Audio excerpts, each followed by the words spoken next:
Welcome to our third round of summer shenanigans as we continue our popular series, the Medfield College Film Society presents. So to recap, each member of this society of ours picks their own content. There are only two stipulations. One, it has to be available on a streaming platform somewhere. Second, it can't have had a major theatrical release. Ever. This opens the door to lesser-known specials and films that you may have forgotten about, but live on thanks to the internet. You're going to notice that the format is a little different from our feature film episodes, so in addition to being picked by our members, they will also be presented by said member. But first, allow me to introduce the members of our society as is tradition. We're going to do this off-season too. Got to introduce everybody. Michael, my brother, Michael Crawford. How's it going? I'm feeling good, man. Feeling good. You know, some days the laughs come forth, but not today. That's it's right. Coming. I'm here in my ancestral homelands. That's right. You're halfway to Philly from Orlando. That's right. So, watching the skies for, stray travelers. But yeah, loving it. Glad to be home. We should have had friend of the other program, Brian P. Miles, on to give us a little Philly background for this show. That's true. Give us the whole scoop. Yeah. He may have scouted the boxing clubs where could be. Got the golden gloves came Could be. Oh, man. So much to get to. But first, let me go to the mountains of Western North Carolina, where I will be a citizen soon enough. Mr. Andy Brown. Andy, yeah, how you doing tonight? I'm doing okay, Jeff. I thought I was done with this after season 3, but now we're going to keep going through the summer, and I got to keep watching this stuff. Well, you're in the Medfield College Film Society, and this is a Medfield College Film Society Presents. So in a way, you're presenting this to the world. Have you ever thought about it that way? No, I haven't thought about it that way. So I appreciate you, reframing it that way. Have you thought about the fact that for your summer vacation, you actually get to do more of these than you usually do during the year? When I joined you guys tonight, I wasn't in the greatest mood, and now talking, it's like a plane just kind of nosediving. Looks like you augured in, says Chuck. Oh man! So well, yeah, I'm here. Yeah, he's present. We got to talk to the ombudsman, the head of this scenario, and also our presenter kicking off the summer series, Mr. Robert McSwain, live from the Queen City. Robert, how you doing tonight? I'm worried. I got a bad feeling about this. I got a disgruntled society member here. A sick society member, man. I guess it's got to be better than Ollie Abdul's Haven of Bliss. That's all I got to say. Well, I think that's safe to say. I think so. I would say so. We'll Maybe find out, I guess. not commenting, but it just depends on what it is. Robert, what are we watching? What's going on here? Well, we are going into the world of Corey Matthews and the 1990s sitcom Boy Meets World. It's the 1990s, and it's the golden age of sitcoms, with their nonsensical plots and vanilla attempts to tackle social issues. The American viewer can't get enough. The American Broadcasting Company had a stable full of them. Best place to showcase the best sitcoms on TV was the famous TGIF lineup that included Family Matters, Step by Step, Sabrina the Teenage Witch, Hangin' with Mr. Cooper, Sister, Perfect Strangers, Dinosaurs, and how could we forget everyone's favorite, Baby Talk, starring Chachi himself, Scott Baio. But for my money, there was one that sits atop the pile. And sure, it didn't get the recognition that Baby Talk got, but it had a lot of heart, and most of all, it had lovable characters that, as a teen, I could relate to. That, of course, was Boy Meets World. A coming-of-age sitcom about a young boy, Corey Matthews, who's just trying to get by in the suburbs of Philadelphia. And during the 1990 sitcoms, they were lining up to take their production to Orlando for a week of shooting.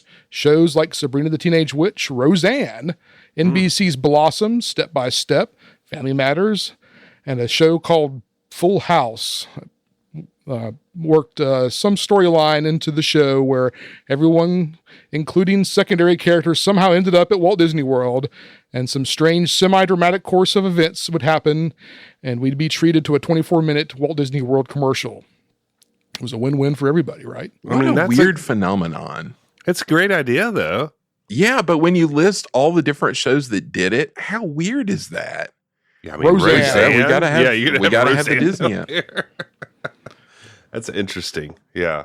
So Boy Meets World was not immune to this formula, as our protagonist, his friend, and a host of secondary characters end up at Epcot, and hilarity ensues. Now, I will note that this particular episode did air after Disney purchased ABC, so there's a little bit of synergy there. It happened right after they purchased it. Boy Meets World, I guess, was trying to kind of get in with the Disney crowd. So I picked this episode mainly because this was one of my favorite guilty pleasure sitcoms of my late teens and early 20s. Now, let me state that this is a guilty pleasure for me, and I don't defend it as a truly great sitcom, but I do find it lovably ridiculous in what it was, and always felt like the producer, Michael Jacobs, knew what he was doing and really leaned into the ridiculousness. That Michael Jacobs production company music is just etched in my brain, you know. Of course. The man knew how to make a little production spot mnemonic. A little card. So a side note, while I would watch this show sporadically during its early run, it wasn't until a trip to Disney World in 1998 with Jeff that I became a fan of the show. Jeff really was the one that kind of catapulted me into this show. So Jeff and I went to Disney World post-graduation, and in the afternoons, we'd come back from the parks and unwind at the resort, and Jeff really got me hooked, and we'd watch an episode in syndication on the Family Channel's afternoon lineup every afternoon. So from May of 1998 on, I would watch it whenever I could, and the episodes this episode in particular always stood out to me. Which is the Happiest Show on Earth is the episode for the night. I don't remember that being into it that early. That's funny that you should say that. I wonder how I got into it.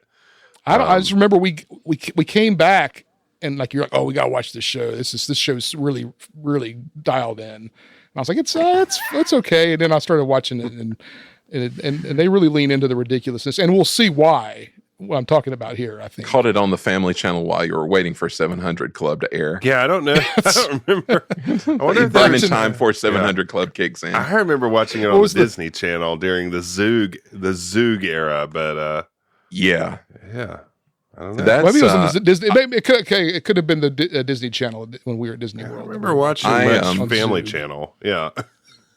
I never saw this show when it was on ever, and only ever saw it in like the early aughts, like mid aughts, when it would air before Walt Disney at like midnight on the Disney Channel. Right. Like, yes. Like while you were waiting for like Zorro and like Wonderful World of Disney and stuff, you would see a couple of episodes of this show.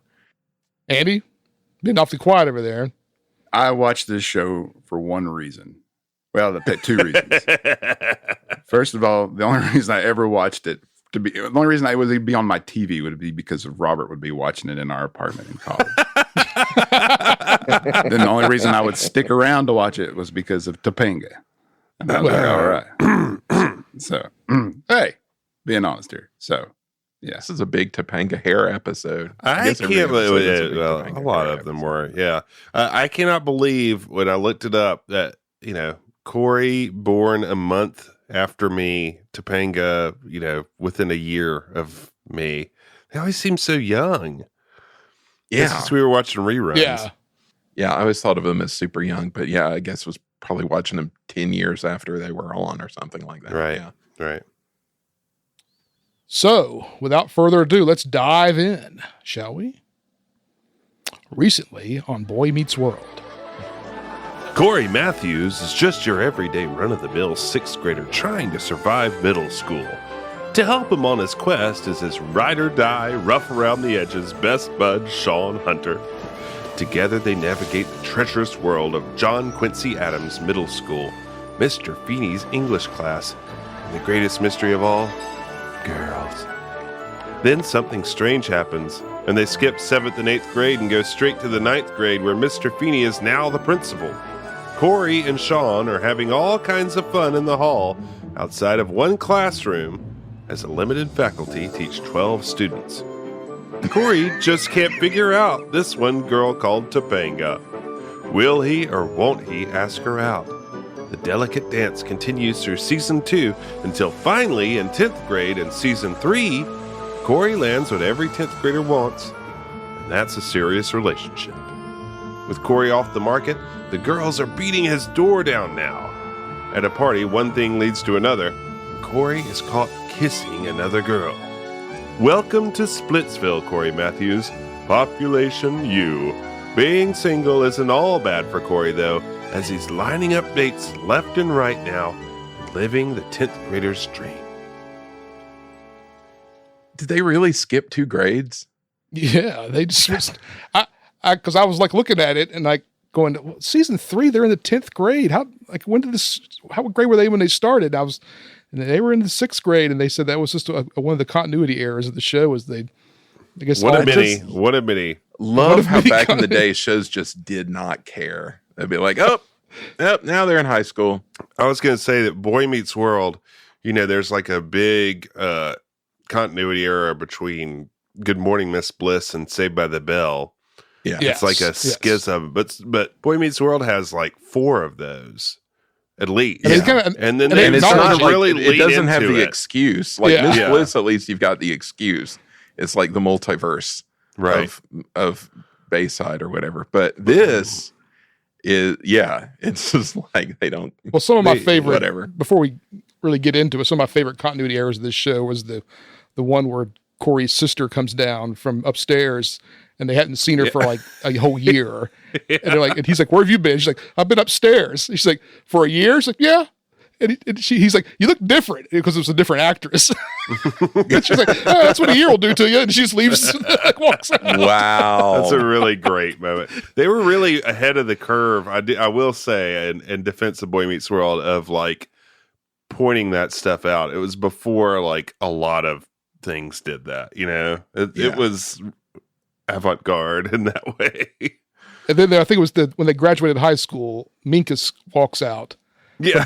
From the back door, like that no one ever came through, and in the hallway, and they said, "Hey, Minkus, where you been?" He's like, "I've been in that back hall the whole time."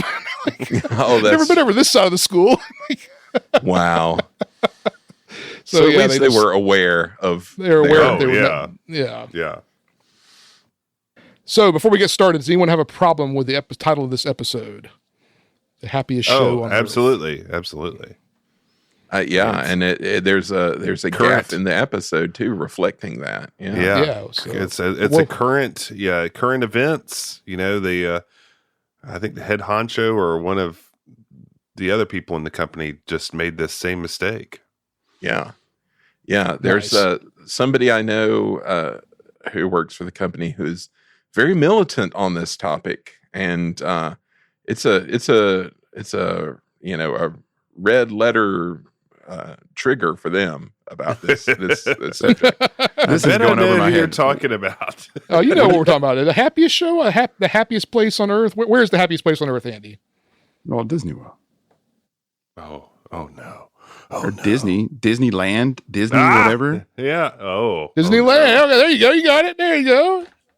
So Disney World is the most magical place on earth. My wife is going to Disneyland next week.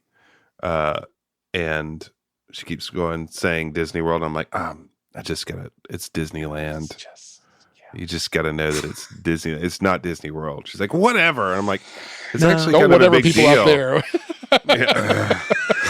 Don't call it Disney World out there. You're going to make them very upset. Those people are really salty. I wore a Disney World shirt in Disneyland, and they were getting on me about it. What are you doing with that hat on? This is great. Get I know- out of I know here! I know exactly That's what I'm my gonna do now. brother's chair. You wear like an Epcot shirt to Disneyland, they'll be like, Walt Disney never walked in Epcot. This is why Walt Disney walked. He never saw that park.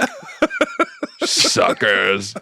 Get out of To all here. of our to all of our As they do listeners their in, little- in Burbank and Anaheim, we thank you for joining us tonight. Yeah. Yeah. One thing I did notice funny about like branding on this episode is of all the, well, first, the only thing I could think of throughout the entire thing was how many things like legal and branding would never let them get away with now to show in a TV show. Absolutely. But the one thing they nailed was, man, every time they mentioned it, it was Walt Disney World. Mhm. Like, we're just here at Walt Disney World. And we're going to Walt Disney World. So I they didn't nailed pick up that. on that. That's true, yeah. But we're Yeah. going to get into all this in a second. So let's get started. Let's dive in. The show's opening credits sequence can only be described as someone having fun with a color wheel in a video toaster edit bay with generic music playing. That was in video the background. toaster delicious. The shows that have really brief opening credits are ones that are generally established. So bravo to Boy Meets World for feeling that they can have that kind of confidence to do a really quick opening credit sequence. It lasted maybe 10 seconds. Man, there's I'm like a lot of different eras to match the continuity errors. A lot of different eras of the credits. There's like the initial credits are like Corey playing baseball. Oh, yeah, it goes along. It scans with the show, but they had that whole theme like that. Yeah, they had that crazy music. It's right. And like It's the like kind of carousel almost. Yeah. Then this era, then they had that when this boy meets world. Yeah, that's the one that I Boy meets remember. World. That's what I Going remember round from this like road that we call life. Zoog Disney era. It's Yeah. like the gin blossoms. it's, Good stuff, So- man. Good stuff.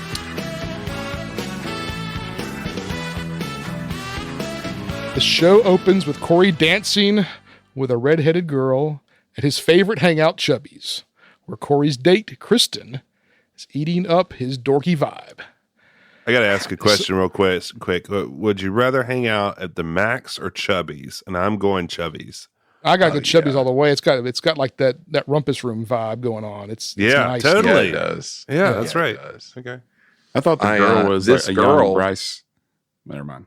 No, go ahead. Bryce Dallas Howard. Young, yeah, that's what I thought it was at first. No, that's actress Hilary Tuck, who's making her third and final appearance on Boy Meets World. She also played Samantha and Sarah in season 1 and 2. So She also was the Zelensky daughter in the Honey I Shrunk the Kids TV show. Hey, That's where I recognized her from. All right. So she's a Zelensky. The whole Corey Matthews ladies' man thing is super gross to me. BT Well, dubs. That's also very implausible, right? It is the most wish fulfillment by a like 30-something writer ever to be. It's like, okay, you were Corey Matthews in real life, and you are doing some wish fulfillment fan fiction of yourself right here. Right. Because it is highly implausible. Very implausible. So you don't find it plausible that a 10th grader has got a date every single night of the week? You're so dreamy. You've got a date every night. Just smooching. All his smooch tactics have been revealed to the world. Yeah.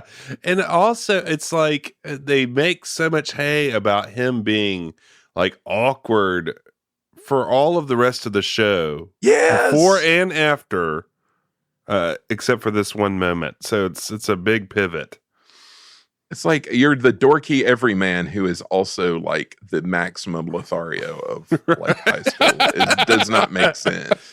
And your boy, your best friend who is actually that character is Yes. just like letting it happen. I don't think so. Yeah. Yeah. So yeah, I was going to say Ryder Strong, but Sean Hunter is the ladies' man on campus, but now Corey seems to have taken that role. So the recap: he's single. Him and Topanga are Splitsville, and Corey's burning the candle at both ends, going on dates every night. He's got made time for Kristen here. And so Corey smoothly says he's got he went out with all those other girls so that he could make time for a fetching girl like Kristen. And she is eating it up. He is shoveling it on thick, and she is really gobbling it up. And I'm You may have already covered this, though. Why did he and Topanga break up? So recently on Boy Meets World, we find out that he went to a makeout party and had all in the preamble, Andy. Yeah. And he smooched a girl at a makeout party by accident. And then Topanga's like, that's right. Yeah. Well, these things happen. Let me just say this too. This whole episode is a damning indictment of the patriarchy. Yes, it is. Boy, it is toxic masculinity on parade. It's like, no wonder everybody's messed up coming out of the 90s, man. This is what they've been shoveling into people's brains. It's not good, boys. So, because I was going to say pink sludge and watch this. I was going to say, so he kissed another girl, and that's why they split. And as if that's an issue. Well, now he's kissing Kristen here, and who's giving off kind of Elizabeth vibe, I thought, at that time. Oh, totally. Yes. Yeah, I can see that. A redheaded Elizabeth vibe. Oh, boy. Shoot the dolphin, Travis. Don't shoot the dolphin, Corey. All right, we'll get to the dolphins here in a second. Elizabeth, man. When he's done smooching with Kristen, after as we pointed out that he likes to flip his French fry before he lays it on thick, and everybody knows that's his move. It's a funny move, by the way. Flip It's your it's like the French fry version of like stabbing a knife between your fingers, like putting your hand on the table and stabbing a knife between your fingers. Well, I thought it was like the gangsters who have like the quarter. That's and what they'll I sit there. thought. Yes. But with a French fry, like a floppy He's done it French with a fry. French fry. So a greasy French fry, but basket of greasy, chubby French fries. He's getting his smooch on with Kristen, and when he's done, he calls her Topanga and ruins the moment. We get a nice saxophone stinger and lets us know that we're changing scenes as Sean is laughing at Corey's misfortune. Corey thought he could just be friends with Topanga like he is with Sean, but he still wants to hug her and hold her and kiss her, and he didn't want to do any of that stuff with Sean, so it's just not working. I like they didn't like, I don't know, they didn't like make a big, have Sean be like, ew, or something, you know. It was just kind of, Sean's like, yeah, okay. Sean should have been like, yeah, man, I made out with her last week, you know, like he's getting his, sick at. Like, I'm actually the ladies' man of the school. You ride my coattails, Corey. Yeah. So Mr. Turner and his mullet stroll in. Can we talk about class. Mr. Turner for a second? Yes. He's really cool. He drives a motorcycle. Remember all the Mr. Turner stuff that happened in this show? They really leaned into Mr. Turner pretty hard. And he almost dies, and then he doesn't die, and then he just disappears. They didn't bring him back. Yeah, he's another. He was murdered by continuity. That's right. Another father figure to Sean that just, poof, gone. Didn't pan out. I was going to ask, didn't he adopt him or something? Took him in. Yeah, as Sean's crashed at dad. his place, and his dad I just was realized the now. guy from Home Improvement. Sean, He's the guy from the Water Boy. Water Boy. Yes, Yoto. that frogman guy, frog voice guy. I I realize did you now see that the Water Boy, Andy? Yeah, with Adam Sandler. Yeah. Yeah. Remember the frog guy? Yeah, Farmer Fran. No. Are you talking about coach? Oh yeah, the assistant coach was like, rah, rah, rah. Yeah, That's yeah. him. You He can was in never Boy Meets understand what World. he's saying. He was there. Oh, He was I didn't Sean's know that. dad. I realized that watching this show out of order in for a half hour before Zorro every night, combined with the lack of continuity in the show, doesn't really really matter. makes me have no grasp of what ever happened in this show. The arc. It doesn't seem to matter. I mean, the only thing that matters is four characters. Really, it's I think what Feeny, Sean, Corey, Topanga. Right? That's the through line. Everything else is expendable. Even the parents become expendable in the end. Mm-hmm. Yeah, you don't see them at all.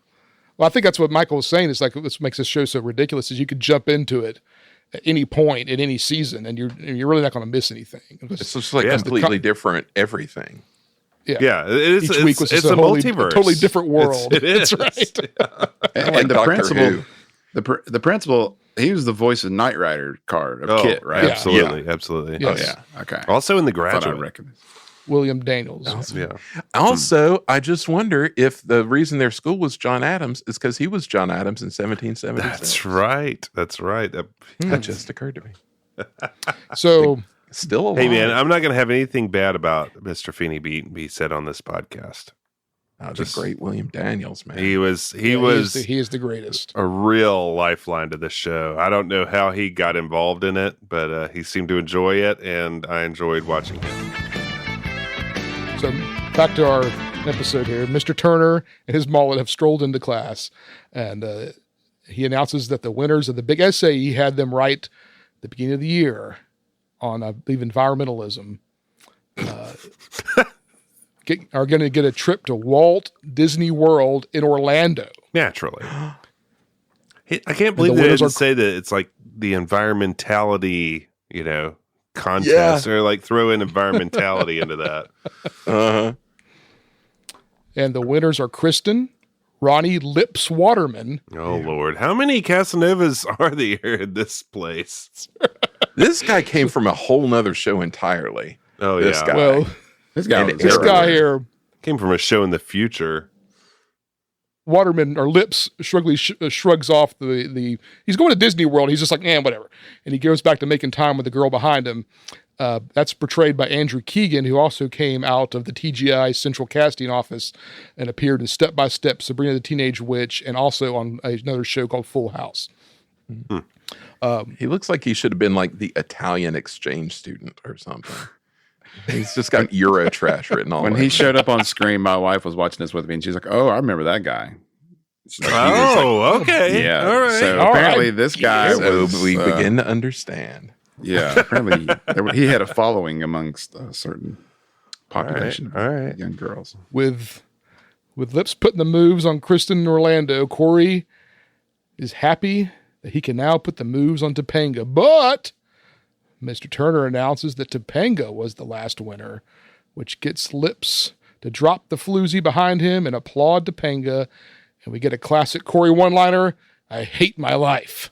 I'm not going to really dissect every plot point of Boy Meets World, but they really make some quick hay out of the, like, Corey has like a couple of days to make it up to Topanga to get back with her. Oh, she's going to Disney World. Dang. This is going to be terrible. But it's like, Oh, couldn't he just God. wait till she comes back?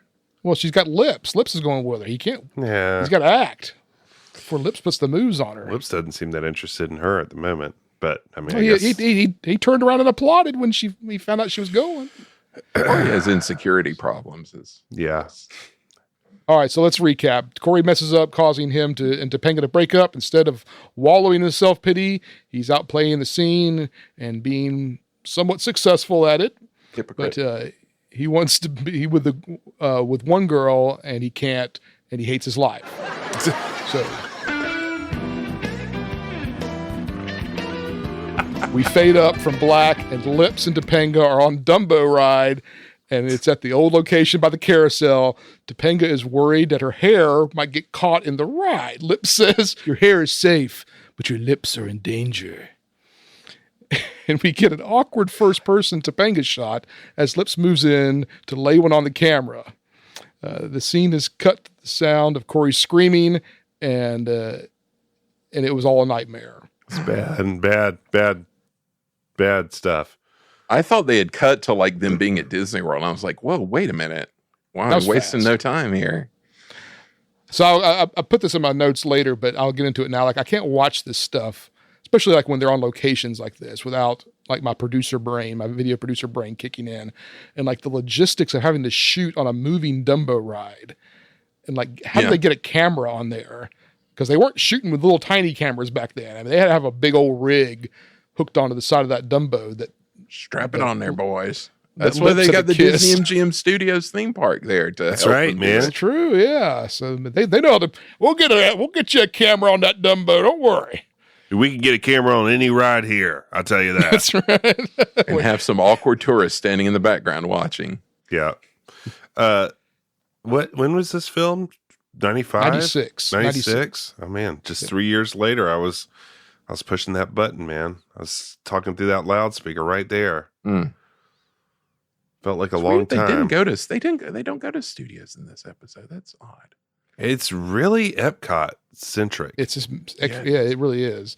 I need to go back and look. I didn't research this enough, but to see if each episode focused on a different theme park. I think it's interesting. I know Roseanne was a lot at Magic Kingdom. I've seen that one before. It's pretty interesting, but I think a lot of them do the thing that we always nicked Muppets Go to Disney World for, which is they just like go from park to park and don't say anything about it. And as a former guest relations person, you know, having everybody come in and be like, "Where's Tower of Terror?"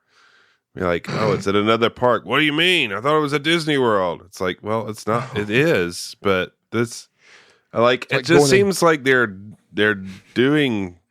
I mean, I guess they don't care about they probably don't care. Like the people, when I had the friendships that would go to the hotels from Epcot, and people would come and yell at us because they wanted to get back to their car at the Magic Kingdom, and we wouldn't. Well, why won't this go to the Contemporary? Well, but that's how we got here. That boat will get you there, I'm sure. Yeah, at like 1 mile an hour. We'll get you there tomorrow morning. So as the nightmare ends and Corey wakes up, we get our first scene with Corey's lovable doofus brother, Eric, who asks if Corey is having that nightmare again where he's kidnapped by figure skaters where he's forced to do compulsories against his will, which is a little dark for TGIF here, I think. Yeah, I will jump in here and say this is the rare Eric and Corey latter-day bedroom shot. I feel like this is way late in the game for that. This is shades of season 1 and 2 here. Yeah. Sports room. But I liked Eric. I love it. He immediately, I was like, okay, because I don't remember this show at all. The last time I watched it, I was in college. Robert. Yeah. And so I was like, oh yeah, this guy's funny. And so I related to Eric. He really like takes it. They all like their acting just goes through the roof in like the last 3 seasons. Like they're just throwing everything against the wall and he gets really out there. Yeah. I was going to say though, I'm Picasso mode. I was going to mention earlier that I am a huge Will Friedle fan in this from what I've seen of this show, and the Will Friedle Mr. Feeny dyad is my favorite pairing in the entire show. Yes, that's what I was going to say. Like, there's this one scene where he's where he always would say Feeny in like this weird voice. Feeny. You go Feeny, and he would in this one scene he just went for it. Like he just did this ridiculous Feeny introduction, and I was just sitting there going, man, they just don't care anymore. They're like loving it. Yeah, I love him. I think he's great. Yeah, Will Friedle. So Corey confides in his brother, who interrupts that he knows Corey wants to get back with Topanga, and turns on a lamp to reveal a large Topanga poster over Corey's bed. That's weird.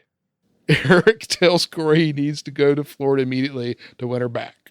This is some of the surreal Boy Meets World isms. This is a giant Topanga poster. He's wearing a hockey jersey to sleep in. Yeah, that's like the beginning of Boy Meets World. They always have some sort of Philadelphia. Sleeps in a Phillies jersey, then it's a Flyers jersey, whatever. He'd love Gritty. They're in Philadelphia, you know. Gritty.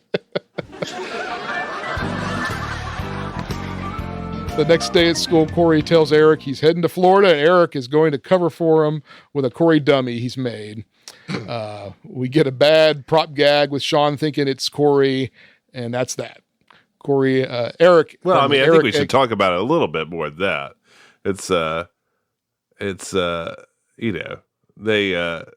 Sean is acting like, he thinks it's really Corey, and it's clearly not. I mean, it's painfully not. Yeah. Gives him a little high five. But I love how Eric makes the dummy do a high five. Yeah. To like he like has him do a little high five there. Right. So, yeah. It's yeah. To be continued. Eric exits stage left, and Sean and has plane tickets to go to Florida from his uncle that's in the gaming industry, quote unquote. A running gag that Sean's family's mobbed up. So Corey decides to do the reasonable thing and tell Topanga how he feels in a last-ditch effort not to have to go to Florida and win her back. Topanga isn't buying it, though, and the new Corey, who kisses girls all the time, can't be trusted. Christ. Corey fires back that he was with all those girls because he didn't like being alone, but at the end of the day, he was still alone because he wasn't with her. I mean, why would he think that she would? There needs to be a little bit more time to explain himself in a real world situation. Well, that's the thing is every time he like tries to explain to her that the redhead girl's always there, and Topanga's like wah, wah, and it goes to commercial. I was like, in real life, you have to keep standing there. So it's like, you don't cut to commercial and black out. So like in real life, you'd have to be like, oh, actually, this is what I'm talking about. This is what I mean. In this scene here, Mr. Turner's mullet breaks the tension with a large trunk. And Topanga says, oh, that's my hair products, because women be doing their hair, right? Right. All that hair. And in walks Kristen and says she's going to make this thing work for them between her and Corey when she gets back, and lays one on Corey right in front of Topanga. So we get the womp womp moment. Now Topanga sees Corey's future, where he's wearing a robe and slippers and smoking a pipe because he's a playboy now. And then we fade to commercial. You just move in? Yeah. Nice shot. I was all conference back home. Hey, you thirsty? Sure. Hey, Mom, this is... Ollie, hi. How you doing? Want some soda, OJ, purple stuff, Sunny D? Sunny D's great. Good stuff, too. Can I try one? Off state last year. See ya.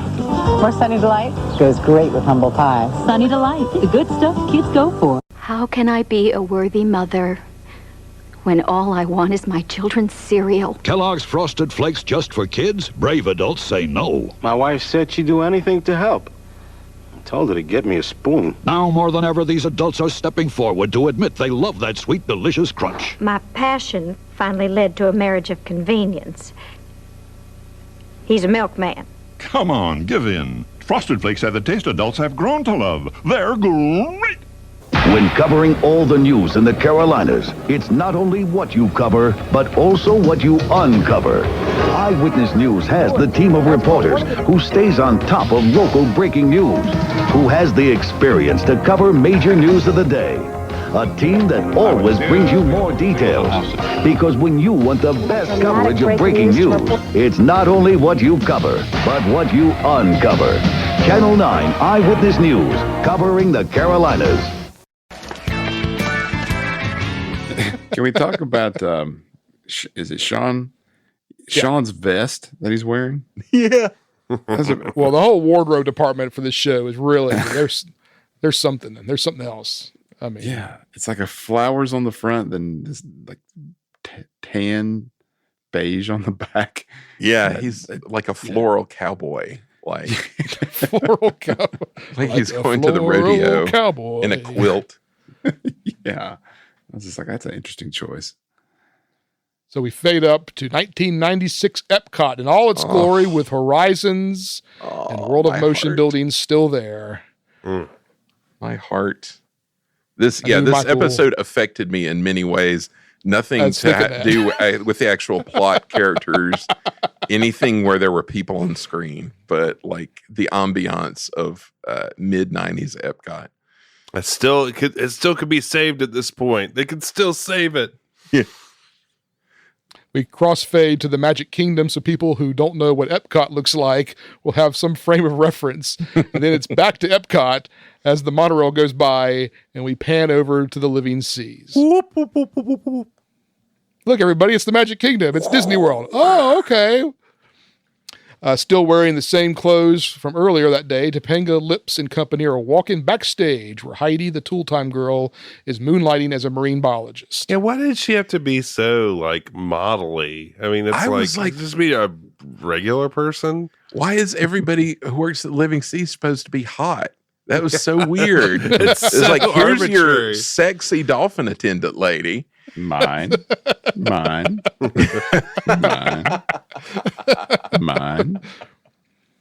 I also love that they play like the tank backstage areas somewhere like tours just can like amble around and yes, there's a lot of that, stroll like in ambling and around out backstage. Yeah. The So, Michael, let me area. ask you while we're on that topic. So, walking around backstage is that just easy to do, or are you not allowed to disclose that information? No, it's not. Okay. People will be like, "Hi, where's your ID? Where's your this and your that?" And I would imagine, especially because I've never been in like that area of the seas.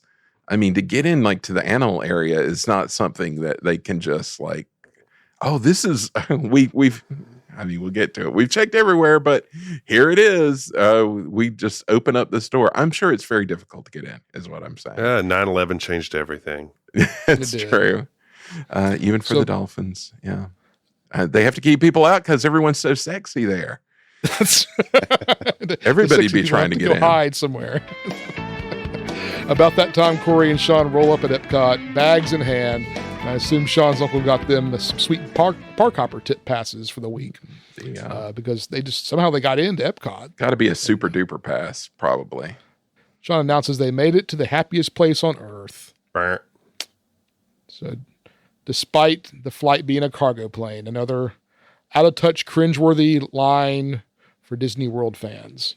So, happiest place on Earth. I thought you were about the cargo plane. Yeah. It's too soon. As Corey turns his back to the camera and laments that they'll never find Topanga, the thing you see all over Disney World parks, a golf cart rolls by with Topanga on board. Like just pointing at stuff. Yeah. Oh, look at that! Like so a she's pointing stretch golf cart. It's like a super stretch. Well, they're out there at the front of the at the graveyard there in front of pre-graveyard though. Pre-graveyard. Yes, pre-graveyard. Because I don't. She was pointing at the turnstiles. I guess I don't know what she was pointing Just at. the back walls of the Yeah, that's right. Yeah. Over there's the pet care center. Back at school, Eric's scheme of putting a dummy in all of Corey's classes is working like a charm until a wise, insightful Mr. Feeny wants to know what Eric is doing stuffing his brother in his locker. Mr. Feeny turns to answer a question while Eric tosses the dummy out of the locker, which lands him in detention for some reason. That's all we get out of that one. Once again, it's the thing about the people thinking the dummy is real when it's clearly fake, and now they're bringing Mr. Feeny into it. Even Mr. Feeny is duped. Back at Disney, we get a long line gag as Corey is frustrated. They've been standing in line for over a half hour for a ride that Topanga might not even be on. Sean says, "Who said anything about ride?" and grabs a churro. Hold for laughter. At the Living Seas backstage area, Heidi is talking to dolphins, and she went to school to find out we don't talk dolphin talk, but we understand their emotions, like how miserable they are living in a tank.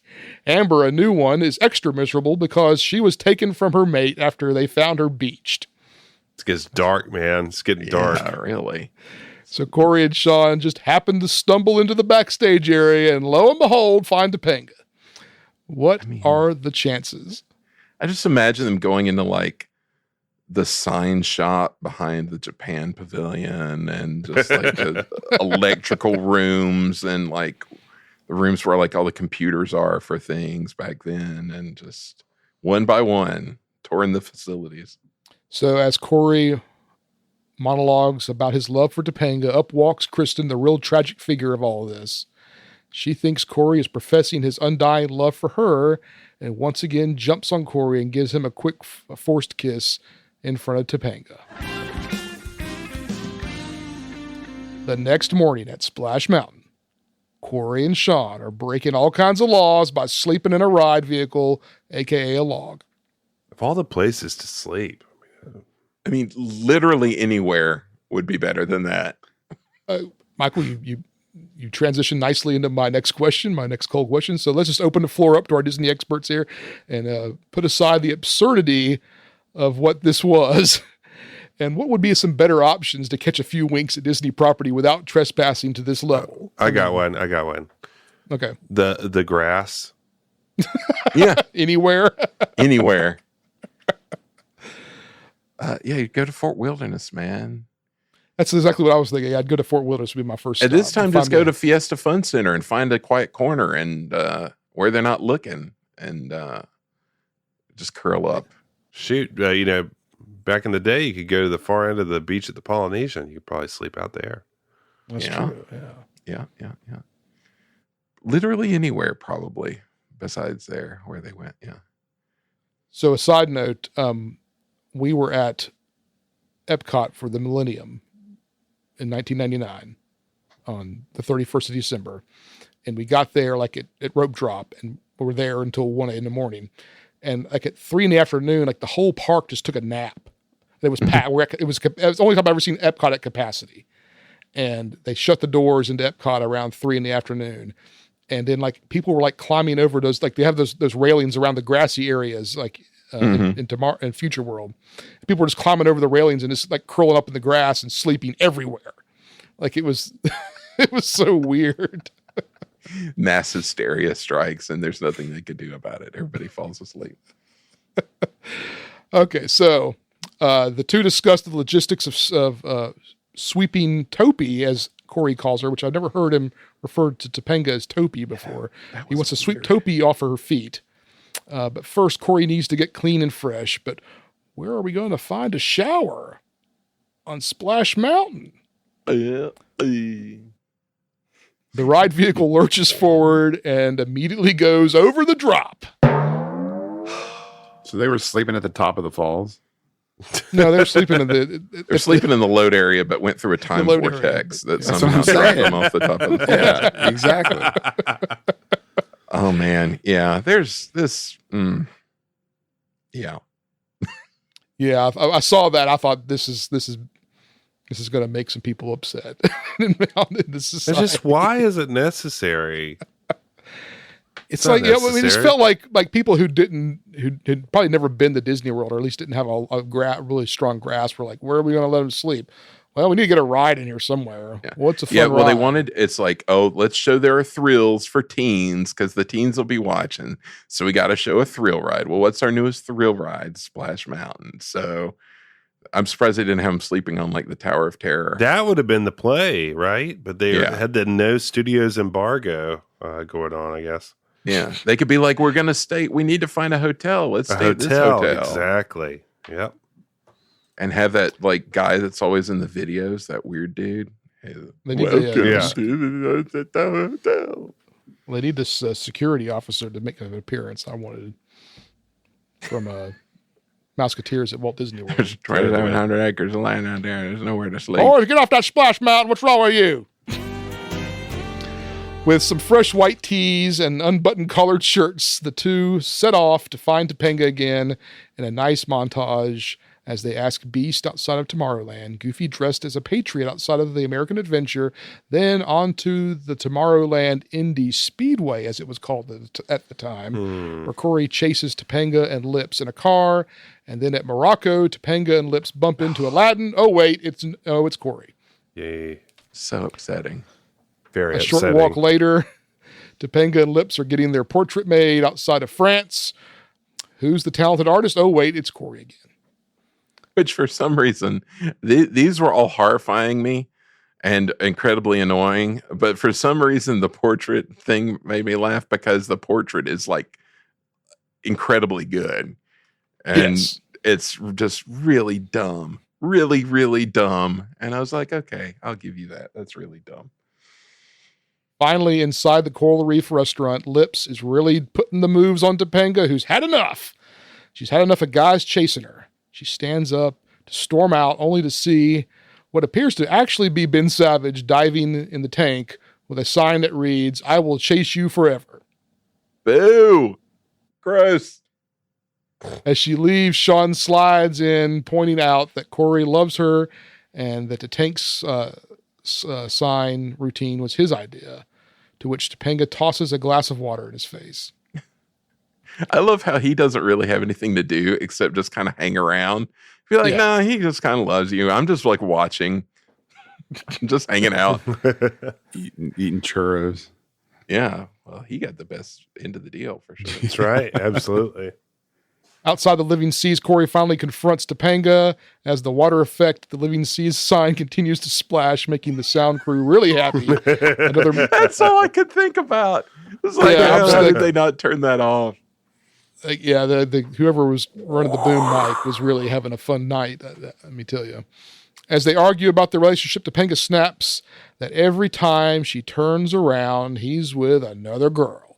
Corey turns around, and there's Kristen. Womp, womp, poor desperate Kristen. Never saw that coming. Although you could see it coming because literally you could see her hand off camera to the right. Did you notice that when they were setting up? You could see just the part of her hand like kind of twitching off camera. And it's like, she's behind me, isn't she?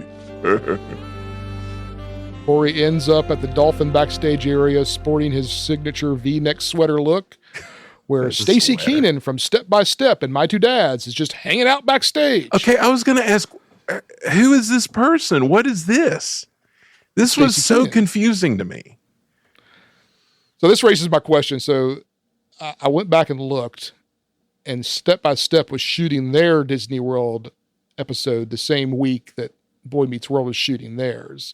So it's like they're like, oh, we need somebody for this scene, or maybe they wrote it on the fly, and because it felt really awkward, the whole scene. It was like, okay, so first I'm like, oh, here's another hot cast member. That's weird. But then she's like, no, I don't work here. I just like was with a tour group, but I come here all the time, but then just decided like hang back from my group and feed the dolphin, which another thing they would never let them portray on TV today. But then like she was portrayed as like almost like I expected like at the end for it to be revealed like she was a mermaid or something, because it was like the Woody Ghost Girl in the special where Woody went to Disneyland, and it was like the mermaid girl teaching him a valuable. I expected him to like turn around at the end to say goodbye, and you'd see a tail like flip in the water, like going away, and it'd be. It was so strange. What they could have done was that make her Tinkerbell, and she could have talked about how much she loved Peter Pan, and that would have been very deep and very touching. But they didn't. There you go. See, Andy, you say I love him so much, and then I try to murder anyone who gets in my way. That's right. Yeah. So a side note. Oh, go ahead, Michael. No, I was just gonna say I had no idea who this was or was supposed to be. It was so confused. So Stacey Keenan, like I said, who was in Step by Step and My Two Dads, she is now a district attorney in L.A. Whoa. Hey, now. So, and she's also a law professor, teaches law. So, yeah. So Amber the Dolphin is still feeling blue. So the recap, Corey's backstage now with this attractive blonde. She's just hanging around backstage because that's what you do at Disney World. You slip in the backstage tours, which are common, and just hang out. So Amber the Dolphin's still feeling the blues from being captured and stuck in a tank and all. Corey scoffs, so what? It's just an animal. The blonde girl scolds the insensitive Corey for trivializing Amber's depression, making him apologize. The insightful blonde says, if there's one thing she's learned from hanging out the Living Seas for the past hour, is that animals are like people. They have real emotions. So just like if someone were to kidnap me and stick me in a room away from my family and friends, I'd feel depressed like Amber. So they're getting really deep on this. Yeah. Confidence. Yeah, really like a moment of zen for everyone involved. Try to freaking think like a dolphin for a second, people. Come on. A dolphin would never wear that sweater, Corey. Put yourself in its flipper. Dolphin the doesn't blonde- have like $100 to spend on pajamas, Corey. The blonde leaves and Corey connects with the tortured dolphin who just wants to go home as Corey monologues about how special Topanga is. Always about you, Corey. Always. As he leaves and walks right by Topanga and doesn't notice her. She was standing there listening. She was standing there listening to it, listening to all of it. Amber, who's moved by Corey's earnestness, gives Topanga an approving nod, and Topanga chases after Corey. Oh, jeez. Outside of the Fountain of Nations, I know how that dolphin feels because I'm watching this show. Yeah, like I want this show to end, just like the dolphin wants out of that tank. Did you stop eating when you were watching? It's like I'm off my food. So outside the Fountain of Nations, another challenging shooting location, Topanga realizes that she still loves Corey, and all his desperate moves prove it. Finally, they get back together at Disney World at Epcot, at the Fountain of Nations, no less. On the performance stage where no one would be allowed to stand. But that's rule breakers, man. Rule breakers. Yeah. Never prosper. The lighting was amazing on the performance stage there, I might add. The camera pulls out as the two kiss and the fountains burst to life, and we fade to black. But wait! There's a credit tag scene. Corey's parents are not happy. He ran away for 2 days and is grounded for a month. Corey's little sister Morgan, now played by a new actress, with a foul mouth, interrupts that she got in more trouble for saying something bleepity bleep bleep bleep, to the shock of everybody. This was a running... That was the only real laugh that I got out of the entire episode, because I did not see that. That is like from like 15-year later sitcom joke. I feel like that did not seem like an of this era sitcom joke to me. Well, that was a running gag for that for Morgan, the new Morgan. The old Morgan really? was kind of prissy. The new Morgan had a foul mouth like a sailor, and she was always like getting bleeped, like throughout the whole series. Like there's one episode where they get married, where Corey and Topanga get married. Like they're spoiler. They're wearing these horrible bridesmaids dresses, and Morgan goes, "I wouldn't wear this. I wouldn't take this dress and wipe my." And then they bleep it. What? Yeah. Or no, I think it was somebody covers her mouth up so she can't say it. Wow. Is there a super cut of all these together? I hope so. I'm going to go looking. Super cut. But Morgan thinks that what he did for Topanga was sweet, though, and the audience gives an approving awe. In walks Eric, and he is accused of covering for Corey, to which he scoffs that they have no evidence to prove otherwise. Feeny walks in carrying the dummy he dug up in his garden. Eric delivers another running gag of the show where they laugh at the absurdity of the writing and dismisses the dummy, saying, "Is that the best you could do?" And we get a final Jacobs Productions tag that Jeff pointed out at the beginning. It was so good.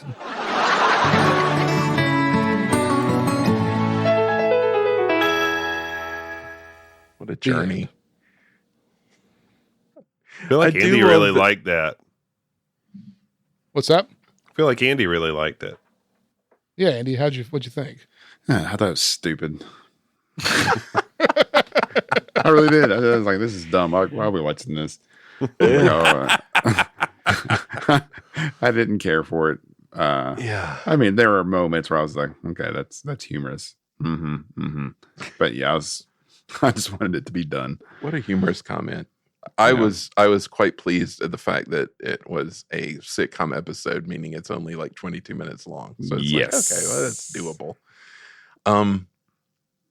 So weird. And so like you guys were saying about like the fact that they would just shrug their shoulders and like give into the weirdness of it, of like, we want them to go to Disney World, so they'll just go to Disney World, and his like shady uncle, like the gambler, like mobster, will give them tickets, and then they won't tell the parents. They'll just go, and it'll be fine. And then we'll wrap it up with a little stinger at the end. That's them like, you can't just go to Orlando for 2 days. Oh, it's weird, man. I did just I had just watched The Right Stuff, the movie, The Right Nation, The Right Stuff. Hey, and the dad is in that movie. He played that's right. Slick Goodland. Oh, that's right. Yeah. Yeah. He pops up in a lot of stuff, I feel like. Random. Real random. Yeah, definitely.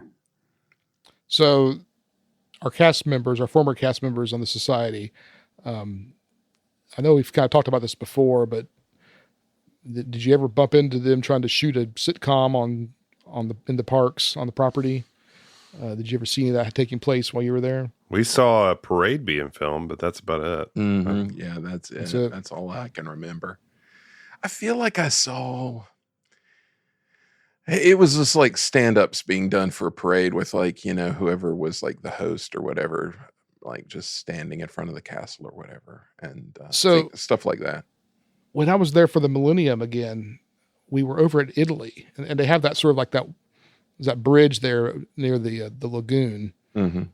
And they had set up, I thought it was the Muppets at first, but they were shooting this like puppet sitting at a desk, almost kind of like who was the newscaster, Muppet newscaster? Oh yeah, that guy. Yeah, Guy Smiley or anyway. But it wasn't him, and we could faintly hear what he was saying, and it was in Spanish. and that's the only but all over the place they had like media there doing coverage, but that was the most bizarre one. Was they had a puppet giving a report. And here from Telemundo, we have Senor the Puppet Man. I remember that puppet, yeah.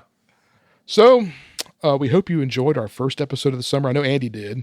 And we're going to be taking our summer hiatus in July. That seems to be when strange things happen around here, and we bump into bizarro worlds and alternate universes. Hopefully that won't happen again. But at the end of July, our very own Jeff Crawford will take this con and present his summer episode. I know he's been toiling away, sifting through the Medfield College archives, looking for the perfect gem. Oh, man, I got something good. I got something good coming. Yeah. Someone has to dethrone Andy from atop the summer mountain as his episodes continue to be the most popular. Following Jeff will be Michael, and as always, Andy will hit it out of the park at the end of the summer. Keep sending those emails in to info@medfieldfilm.com. After a long time of issues with our email server, we're happy to report that a short phone call to tech support by our founder has ironed them out, and we're fully online again. So if we missed any emails this winter, we apologize. We did see them, and please keep them coming. We love hearing from you, and I'm talking especially to Phil, who loves doing amazing deep dives on every episode where a Herbie may pop up in the background. We have more surprises coming, which you may have noticed being teased on our social media accounts, so don't forget to follow us so you'll get all the exciting info at Medfield Film. Season 4, locked in. Do you have any teasers for us, Robert? This teaser is that we see Dean Jones and Suzanne Plachette again, teaming up on screen in a highly anticipated movie. And I'll just leave it at that. I'm anticipating that as well already. Me too. Oh, boy. I have no idea what that is. Yeah, you wouldn't. You wouldn't. You really wouldn't. You just wait, my friend. You just wait, Andy. You just, that's what I do. It's going to be something. I just wait. Guys, I just got back from my big family beach weekend. I mean, a weekend. I guess a whole week at Pawleys Island, South Carolina. How was it? Not too good. You see, we like to take a big family picture every year, and this year we had family T-shirts made commemorating the occasion. Let me guess. They didn't use Todd. No, they didn't. We could have looked good. Well, better. I mean, I guess we looked all right, but I'm sure if we had Todd, he would have made us look really good. I just don't know. I've been pretty despondent since we got back. We just could have looked better. Are you suffering from post-family beach picture blues like Robert? It doesn't have to be like that. With a little help from Todd Naprick at Bindin Graphics, that's BYDAND graphics.com, and on Upworks. Upworks! You don't have to come home feeling like you didn't look your best in your beach family picture with custom t-shirts. Because Todd is not going to let that happen to you, because Todd is going to make you look good. So from all of us here at the Medfield College Film Society, we'll see you at the end of July for an exciting new episode, unless something weird happens in the meantime. Good night, and thanks for listening. When this boy meets world,